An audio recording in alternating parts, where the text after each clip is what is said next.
অধীরবাবু নিজের মুখেই বলছেন, উনি যখন রাস্তা দিয়ে আসছে তখন গোটাচারেক তৃণমূলের কর্মীরা তার গাড়িতে তৃণমূলের ঝান্ডা নিয়ে আসছিল। অধীরবাবুকে দেখে হাসে, অধীরবাবু তাদের দেখে হাসে। তখন বলেন যে, দাদা হেসে লাভ নেই, আমাদের ভোটটা আপনাকে দেবে। এই কথা অধীরবাবু বলল, আর উনার ওই পথসভায় বসে থাকা কংগ্রেসের সৈনিকেরা হাসতে লাগলো। অপরদিকে তৃণমূলের এক নেতা এক পথসভায় বলছে যে, অধীরবাবুর সক্রিয় কর্মী তার বাড়িতে তার ছেলেকে বলে, তুই অধীরবাবুকে ভোট দিবি। ছেলে বলে, না, আমি মমতা ব্যানার্জির তৃণমূলকে ভোট দেব। তার মেয়ে বলে, আমি তোমার দল অধীরবাবুর কংগ্রেসকে ভোট দেব না, আমি তৃণমূলকে ভোট দেব। তখন ওই সক্রিয় কংগ্রেসের কর্মীটি তার বউয়ের কাছে গিয়ে বলল, তুমি অধীরবাবুকে ভোট দিও। তার স্ত্রী বলল, আমি মরে গেলেও মমতা ব্যানার্জি ছাড়া আমি কোনো মতেই অধীরবাবুকে ভোট দেব না। তার মা বলে, আমি স্বাস্থ্যসাথী কার্ডে আমি আমার নতুন জীবন পেয়েছি, যার জন্য আমি সেই তৃণমূল কংগ্রেসের নেত্রী মমতা ব্যানার্জির দল তৃণমূল কংগ্রেসকেই ভোট দেব। এই কথা শুনে কংগ্রেসের সক্রিয় কর্মী হতাশগ্রস্ত হয়ে সে তৃণমূলের ঝান্ডা তুলে নিয়ে বলল, আমিও তৃণমূলকেই ভোট দেব। এটাই বাস্তব সত্য কথা, খোলসা করে বলল ওই তৃণমূলের নেতা।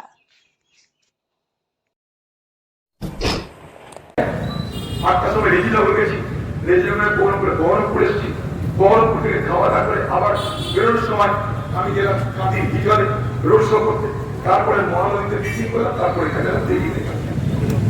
তো আমি যখন বেরোচ্ছি ঘাটটা পার হচ্ছি কালকে, তো চারটে ইয়াং ছেলে দুটো বাইক করে যাচ্ছে, পেছনের মোটর সাইকেলে কি বলছে তৃণমূলের ফ্ল্যাগ। তা আমার দিকে তাকিয়ে হাত, আমি আমার হাতে বিরাট করলাম যে তৃণমূলের ছেলে তার তো হাত যখন হাত বলছে, আঙ্কেল আপনাকে ভোট দেবো, চিন্তা নাই।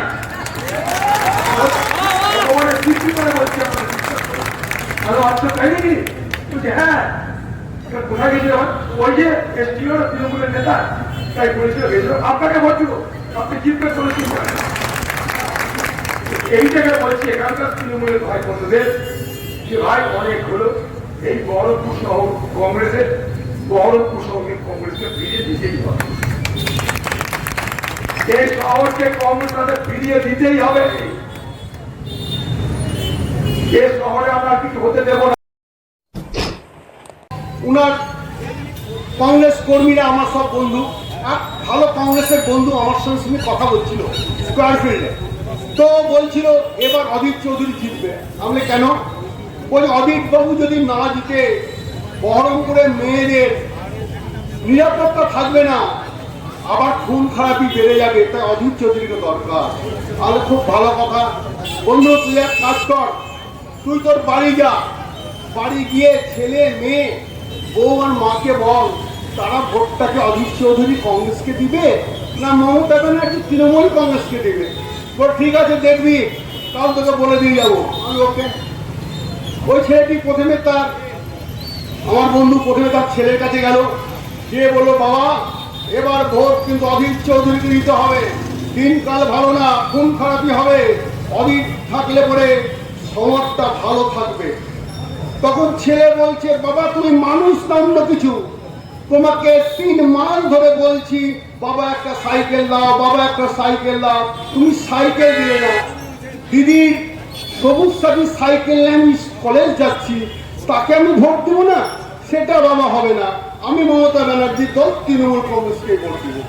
ও তুই দিবি না?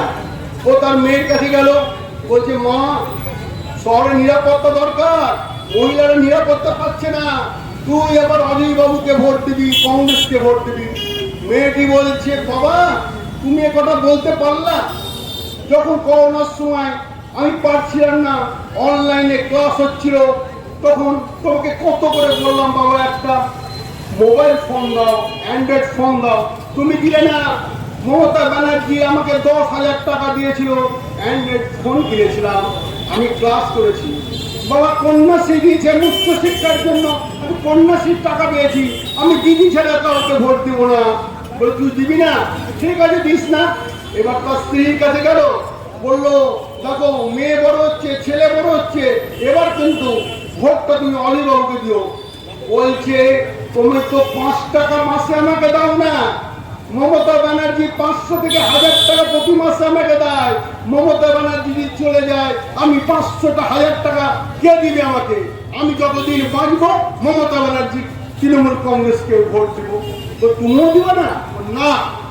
তারপর শেষ কথা তার